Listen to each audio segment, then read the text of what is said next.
porque nos pareció que, más que hablar de lo que es la buena victoria, la muy buena victoria de la derecha en la Argentina, hay que hablar de la ola de la derecha en el mundo.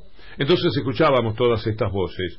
Un mundo que elige a Trump es un mundo que se corre a la derecha y no le importa nada. No le importa que el tipo sea un truán, un abusador de mujeres, sí, un loco suelto, un desatado, un violento y un estúpido. Sí, claro. No le importa absolutamente nada. Que se vote derecha como ocurre en Austria, donde la extrema derecha se impone. La República Checa ganó la extrema derecha. La República Checa, que se separó de Eslovaquia porque económicamente los checos se sentían ricos y los eslovacos eran pobres. En el mundo las divisiones se producen por esto, y se ha concentrado todavía mucho más la derecha.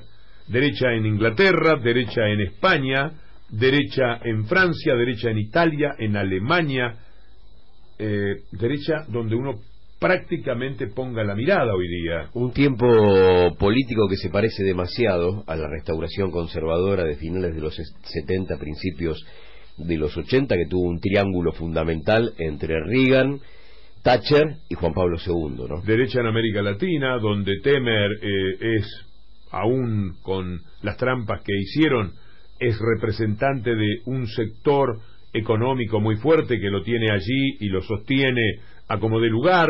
Derecha en Chile, donde Piñera, una especie de Macri reciclado, sí, consigue seguramente victoria clara. Neoliberalismo, derecha en Perú, donde los dos candidatos a votar eran de derecha, es decir, ya no quedaba margen ni siquiera para uno de izquierda.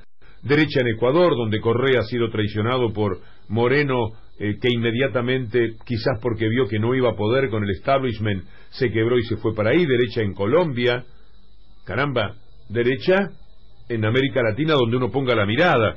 Y después vienen los datos, por supuesto. El número mundial de hambrientos crecía en 2016 por primera vez desde el 2003, y América Latina y el Caribe acompañan la tendencia global. Esto se dice por el diario El País de España en un enviado desde Roma en el 44 Comité de Seguridad Alimentaria. Es decir, 3 millones hasta llegar a 42 millones de personas más que el año pasado. Los que comen lo suficiente en la región son cada vez menos. Sí. Esto ocurre con América Latina, pero al mismo dato, para que ustedes vean cómo va el mundo y por qué gana la derecha, tengo que decirles que es América Latina que retrocede en la batalla contra el hambre y contra la pobreza, genera, según el cronista comercial de la Argentina, que en Madrid 3 de cada 10 viviendas de lujo son compradas por latinoamericanos. Sí. 3 de cada 10 viviendas de lujo en Madrid son compradas por latinoamericanos. Quiero decir, esa Latinoamérica hambrienta tiene como contrapartida a sus ricos comprándose muchos bienes en esa España. Una España que, como mirada a la Unión Europea, es el tercer país de la Unión Europea donde más ha crecido el riesgo de pobreza desde el año 2008, con la OCDE alertando el riesgo de pobreza en los futuros jubilados españoles. Y como contrapartida, lo que te voy a decir después de este comentario que vas a hacer, Gustavo, sobre la brutal concentración de riqueza. Yo estaba recordando la restauración conservadora de finales de los 70, principios de los 80, con ese triángulo fundamental, Thatcher, Reagan, Juan Pablo II. En ese momento, el asunto era terminar con el comunismo, y a partir del fin del comunismo, terminada la amenaza roja, el fin del estado de bienestar. Ya no hacía falta el capitalismo con su carácter asistencialista como freno de cualquier avance del Partido Comunista, sobre todo en el continente europeo. En este caso, la restauración conservadora tiene que ver con terminar con el populismo en América Latina, con terminar con los derechos, porque cuando vos observás que fue lo que sucedió en aquel momento, que tiene que ver con reducción del gasto social, con darle al mercado todo el poder, máxima libertad de la iniciativa privada, en ninguno de los países del mundo, salvo en la Argentina, el problema eran los derechos laborales. Los derechos laborales son un problema para el capitalismo que se llama Argentina, fundamentalmente. Ese es un dato que hay que tener en cuenta para el futuro. Ese mundo que concentra sus riquezas de forma tal que la revista Forbes, en su informe, nos esclarece sobre lo que está ocurriendo con la forma de chupar lo que tienen en sus bolsillos inmensas mayorías del mundo para unas pocas personas. Lo único que ha aumentado claramente es el número de 1.000 millonarios. Sí. Los 1.000 millonarios eran en el año 2006 793, pero digamos 800, y son en el año 2017 más de 2.000, quiere decir 3 veces más. Se ha multiplicado por 3 la cantidad de personas que en el mundo tienen 1.000 millones de dólares. Son 2.043 tipos. Sí. Es un pueblo chico de cualquier lugar, 2.000 nada. Pero al mismo tiempo, la concentración en el 2006 era 2.600.000 millones. Ahora es, en el 2017, casi 8 billones de dólares. Esto lo dice la revista Forbes. Por supuesto, a ellos no les presta atención que el ascenso ha sido brutal. Este es el dinero que le han ido chupando y robando al mundo. En la Argentina también crecieron. Eran 4 los 1.000 millonarios según Forbes en el 2016.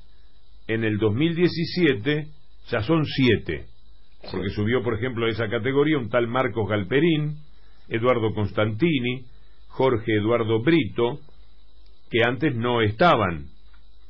Los 4 de antes eran los Bulgeroni, Eurnequian, Pérez Companc y Remer. Ahora se han sumado Brito, Constantini y Galperín. Es decir, también en la Argentina la concentración de riqueza genera unos pocos que pasan los 1.000 millones de dólares y muchísimos que empiezan a pasar hambre una vez más en el país. Yo recién te decía que la Argentina es un problema en sí misma por los derechos laborales que tienen en nuestro país básicamente 70 años, con esa enorme avalancha de derechos laborales que surge a partir del primer peronismo para comenzar a complementar lo que fue la acción del socialismo parlamentario y lo que fue la acción del primer irigoyenismo, o del único irigoyenismo que existió en la República Argentina desde 1916 a 1930. Pero hay otro problema, que es memoria, verdad y justicia. Y para eso la Nación hoy plantea un antídoto y está pidiendo a partir de ahora un pacto al estilo la Moncloa. La Moncloa en España fue olvidar el pasado, sepultarlo definitivamente y terminar de esa manera con la grieta, eliminando a uno de los sectores que estaba del otro lado del río. En este caso lo que propone Cambiemos es lo mismo.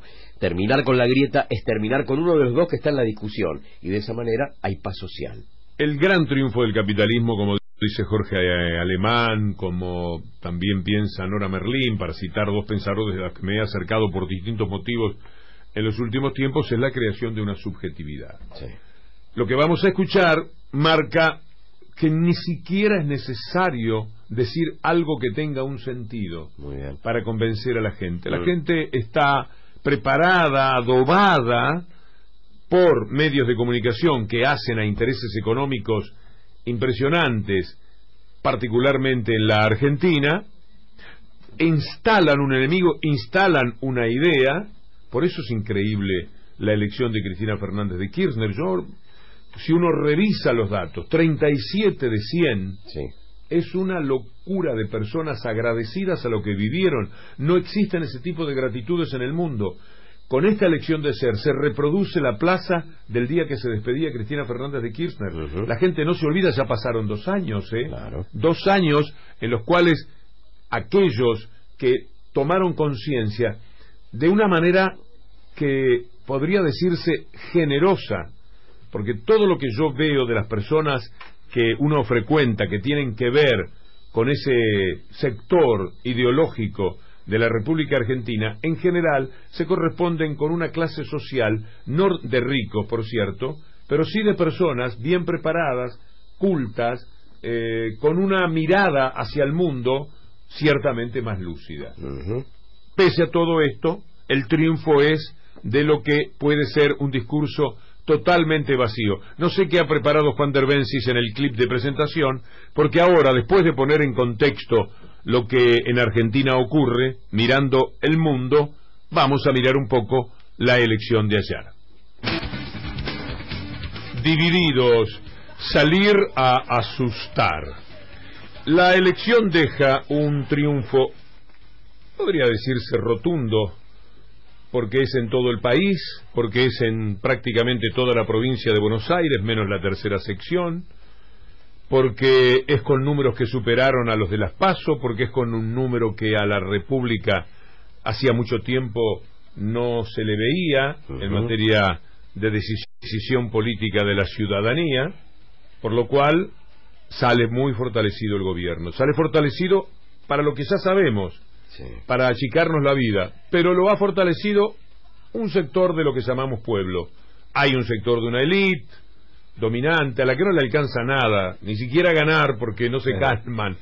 Hoy me han convertido por la mañana, me dicen, yo no sé qué es eso, pero me lo imagino en trending topic, porque he dicho algunas cosas, estas que están escuchando ahora, que son por otra parte del análisis que hemos venido haciendo.